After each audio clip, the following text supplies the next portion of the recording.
안녕하십니까. 둔산동 Q&A 공부방 동화쌤입니다. 이제 시 읽기 하는데요.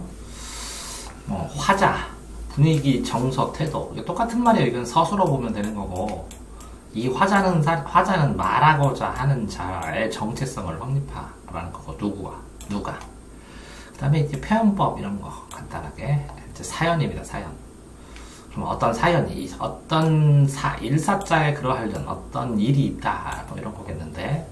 시를 보실 때 너무 사람들이 힘들게 해석하는데 이렇게 한 문장 이렇게 끊어서요. 맞춤법에다가 맞춤법 있습니다. 두 문장, 세 문장으로 이루어지는 시네요. 이게 생각보다 이 문장이라는 것은 의미가 달라요. 행년이 바뀌지만 이게 한 행이고 이것도 행이지만 요 하나의 줄하고 이 네 줄하고는 같은 감정의 길이에요. 이게 압축되어 있다는 거예요. 그 다음에 두 개고. 그러면 한 줄, 두 줄, 네 줄 이렇게 써 있는 거예요. 그러니까 사실은 이제 한 줄에 다 썼어요. 한평생을 살아도 말 못하는 게 있습니다. 말 못하는 거. 그게 사연이겠죠. 사연이라는 단어.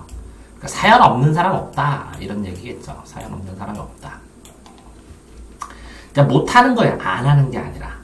못하는 거. 못하는 거하고 안 하는 거 차이는 뭐죠? 능력이 없어서 안 하는 게 아니라 상황적으로 못하게 되는 거예요. 상황일지. 그럼 못하는 이유가 궁금하잖아요. 그러면 그 이유를 여기다 설명하겠죠.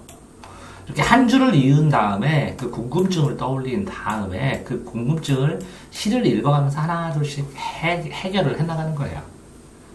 근데 모란이 그 짙은 입술로 다 말하지 않듯. 그럼 직유법이에요. 직유법.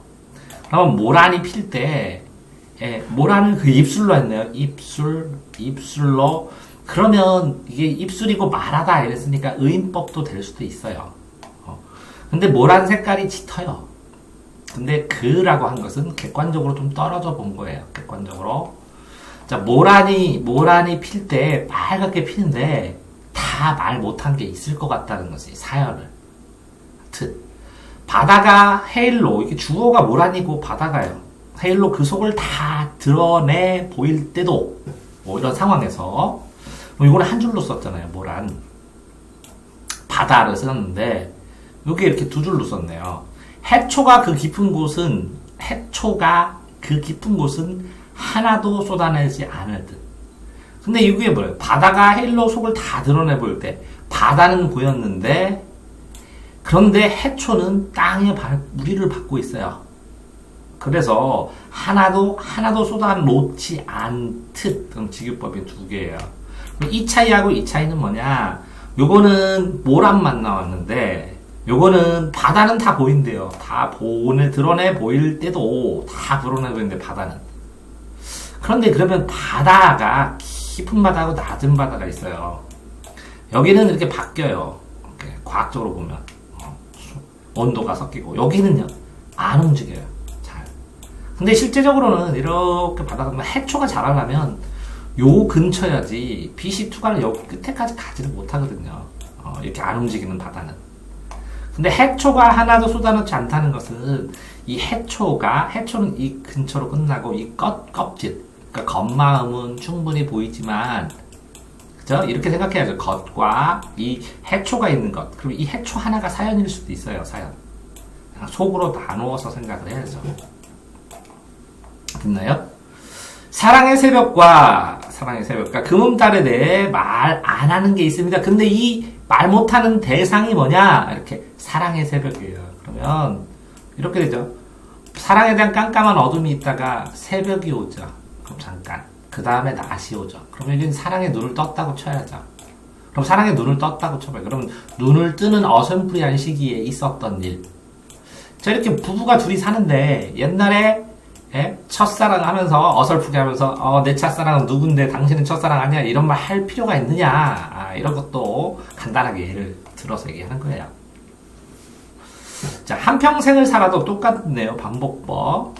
그쵸? 한평생을 살아도 한평생 자체가 얼마인지는 모르겠지만 그래도 한평생이라도 반 50은 지나야 반 100년은 지나야 이거를 논할 수 있을 듯 하죠. 이 정도는. 그러니까 세월의 무게를 좀 알고 얘기해야 되는 시일 수도 있어요. 왜? 한평생을 살아도 이거 자체부터 걸리니까 독자는. 아, 그렇구나. 이렇게 간접 경험밖에 안 되죠. 그쵸? 자, 저잖아요. 이게 가깝고, 그는 적당한 거리고, 저는 먼 거예요.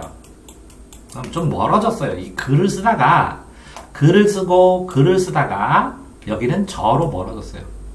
저 혼자 노을 속으로 가지고 가는, 그죠? 저 혼자는 자기가 될 수도 있고, 아니면 저쪽이 될 수도 있고, 이제 이중적으로 쓰인 것 같네요. 자기 혼자, 하면 저 혼자도 되고, 저기, 혼자서 노을 속으로 가지고 가는 먼데. 그러니까 공간이 될 수도 있고, 인간이 될 수도 있는. 그럼 좀 괜찮네요, 요거는. 저를 쓴 거는. 됐어요? 네. 저 혼자 노을 속으로 가지고 가는 아리고 아픈. 아, 그럼 이건 사랑이라고 그랬어요. 그러면 요 핵심을 보면 말 못하는 게 있다. 이게 말이죠. 그게 사랑의 새벽에 대한 얘기죠. 금은밤이죠, 금은밤. 이제 머물고 금음이면 이제 끝난다는 거지. 그러면 그걸 넘어가면 새로운 게 시작되는 거니까 끝난 밤이라는 거지. 그게 아리고 아픈 이야기죠. 그래서 말이 사랑과 새벽과 금은밤에 있었던 일이고 그것들이 아픈 이야기가 되는 것이죠. 그 아픈 이야기를 노을 속으로, 그럼 노을은 뭐냐? 자, 이거 밤이었죠. 맞나요? 새벽이었죠. 그러면 낮 동안 사랑을 하면서 누군가하고 한평생 사는 게 평생이 낮이죠. 그러다가 이제 노을이 들어가죠. 이게 죽을 때가 됐다는 거죠. 에? 노을이 지면 이제 인생이 끝나는 거고, 하루를 인생처럼 이렇게 상상을 한 거예요. 그래서 노을 속으로는. 그래서 시간의 흐름을 알 수가 있는 거죠. 그러니까 누군가는 이렇게, 그죠? 어렸을 적에 이렇게 태어나서, 그죠? 어렸을 때 사랑을 모르다가 상처도 입고, 금은밤에 상처도 입다가 새벽이 끝나고 이제 낮이 돼서 노을로 갈 때도 요거를 씁쓸하게 아리고 아프니까 회상하면서, 그죠?